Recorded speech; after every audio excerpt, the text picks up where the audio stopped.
current FC Cincinnati players in the year 2026 that could make a 2030 World Cup roster. He, I think, had put here not likely, there's a chance, and likely. Yeah, so thoughts behind it. So Okay. I didn't put everybody on here. I just put the players that have either been called up to a camp or have been involved in their national team in some way. So that way it wouldn't just be like, a random FC Cincinnati player be like, oh, he's definitely got a shot, or so didn't feel it. Maybe they will make it. Maybe they'll come back and watch our clip and be like, hey, see, I told you I made it. But just to start off, Ryan, we'll get each of our thoughts here.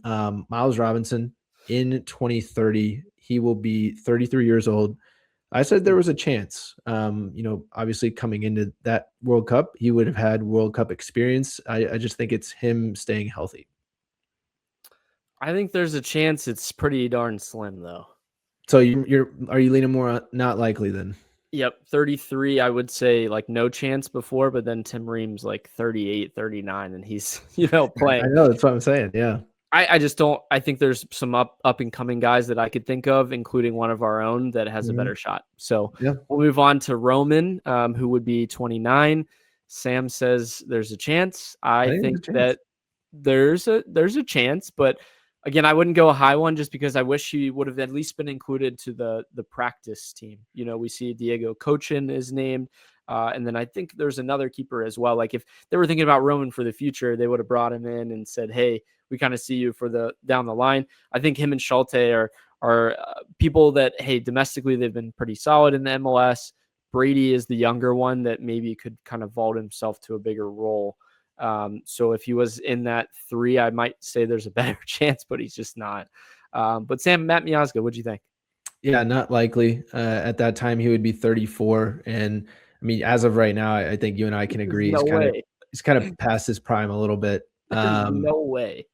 That's what I'm saying. There's no way. But once again, Tim Ream has done it. So, and Miazga, defender of the year, right? So if he shows up, you never know. But yeah, not likely in that one. Honestly, interesting one here, Ryan. I want to get your thought. Gilberto Flores. He has not been in the FCC squad as of late. In 2030, he would be 27 years old.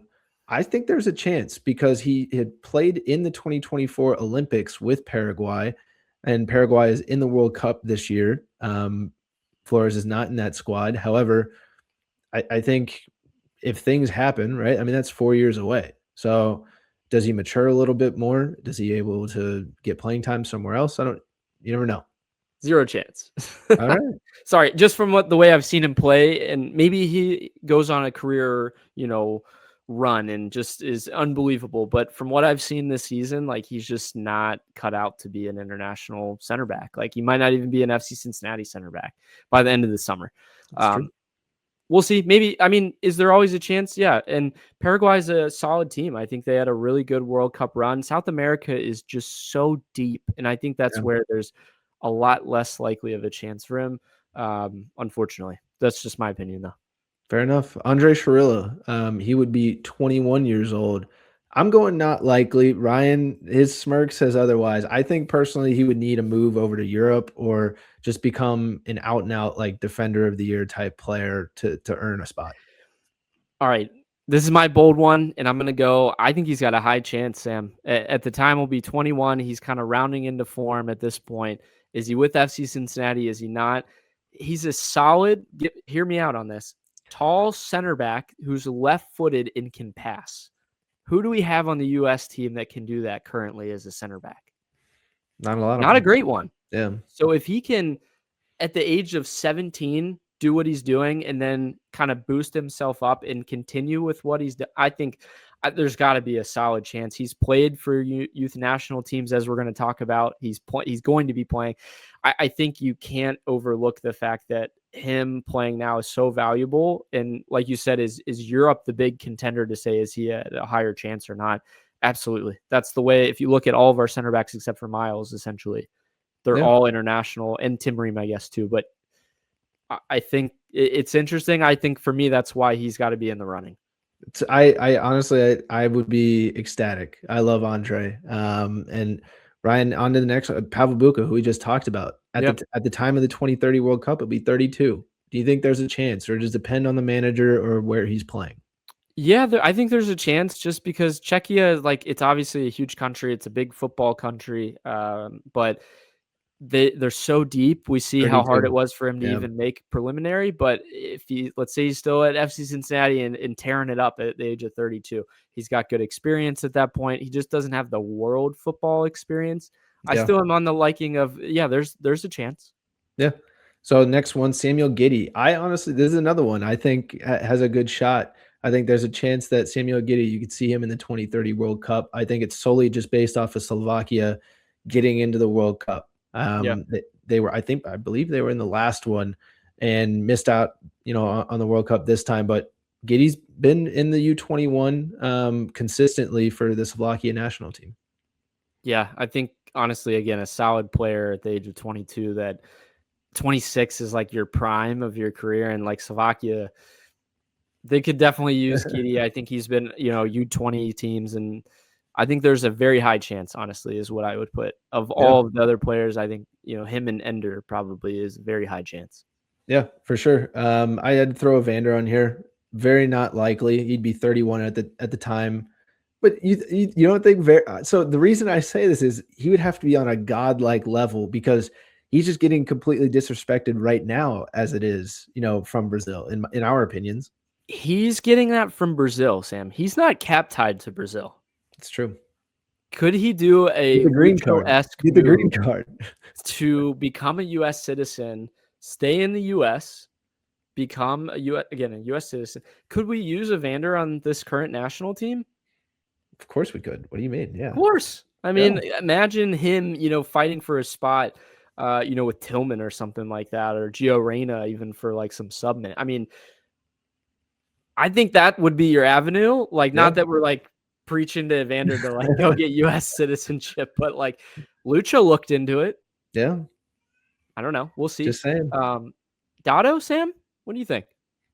He's been called up with the youth national team in some camps. I think, once again, what does that development look like right now? He's sitting behind Evander, right? So if he became the main guy somewhere, he would have a better shot, I think, for the U.S. men's national team. What if he's an 8, though? What if he rounds into becoming Weston McKennie-esque number 8? He's not. I mean, he's behind Evander, yes, but like he's earned his starts in the midfield. Yeah. No, absolutely. I mean, once again, he'd be 26 at the time, similar to Samuel Giddy. You imagine the future of that if Evander like moves on. You got Giddy and Dotto at 26 years old in their prime. I mean, we're talking maybe by then that MLS is even stronger potentially as well. A lot of people, if you said in 2022, in 2026 we'll have, X amount of MLS players, they'd probably look at you and be like, seriously? And look what it's been. Yeah. So you never know. He's been playing with youth national teams. He's got to take that next level. You see at the U.S. level of play so much faster, so much more physical.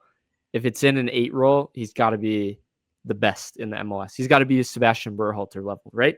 True. No, valid. Very valid. That's the point. That's the weighing point. So Ademar Chavez, Ryan, he'd be 21 years old. He has also been called up with some youth national teams on both sides, Mexico and the U.S. men's national team. I said not likely, but I think you could see him with the 2034 World Cup. Like this kid has got a lot of potential. This is just hard to predict because they're so young. I know. Andre more likely than Ademar just because he's playing first team minutes and he's special with his intangible. But once again, Ademar could get in with Mexico. Yeah. Let's round out the last few here with Bryan Ramírez. I think we both agree that there's probably a chance he'd be 29 at the time. Ecuador, just prime, solid, team. Ender with Venezuela, I think likely is a good shout. It just depends on if they can make it to the World Cup. Obviously, does the World Cup expand to more teams, and does that include? Please no. There's talks about it. Just saying, there's talks about it going to 64. Ruining the World Cup, ruining March Madness. What are they doing? Yeah.